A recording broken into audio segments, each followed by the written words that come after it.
Soalan nombor 9. Okey, 2, 7x, 4, 7x. Okey, cara mudah dia sebenarnya mudah saja kalau kita nak faktorkan dia. So, 7x dekat luar, yang dalam ni ialah 2 tambah 4. So, 7x, sini kita letak 6. Kita letak titik pun boleh dekat sini, bermaksud darab. Okey, kalau nak yang cara lain, kita let's say 7 kuasa x ni adalah y. Maka 2y tambah 4y, awak akan dapat 6y. 6y, y tu ialah 7x. Kita boleh juga dalam bentuk kurungan. Okey, itu untuk soalan nombor 9. Okey, soalan ni pula 3 markah. So, ini maklumat yang dia bagi, dia suruh kita tukarkan, ungkapkan S dalam sebutan R. Okay, kita tengok dekat sini 4 dan 16. 4 dan 16 ini adalah 2 kuasa 1 dan ini adalah 2 kuasa 4. So, 2 kuasa 2. 4. 2 kuasa 2. So, 2x tambah 3, sini 7, sini ialah 2 kuasa 4x. So, awak akan dapat 2 4x tambah 2y, sini 7, sini 2, sini 4x.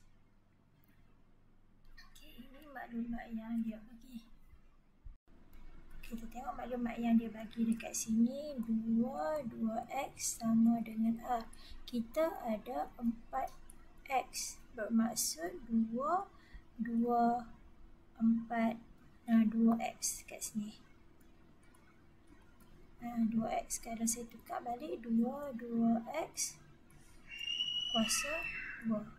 Okay. Kat sini dia bagi ini adalah sama dengan R. So, R kuasa 2. So, R kuasa 2. Okay, sekejap sebelum tu kita 4x, sini darab kan. So, 2y dekat sini. Okay, ada hukum dekat sini yang kita tahu, AM tambah N ialah AM darab AN. Okay, ini ialah hukum.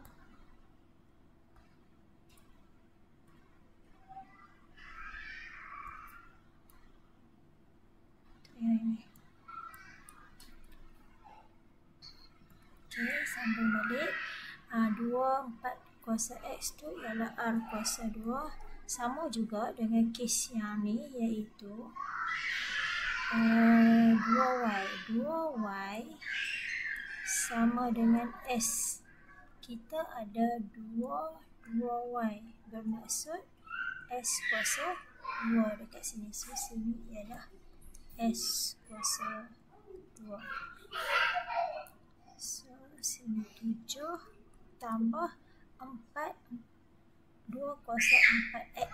Bermaksud R kuasa 2.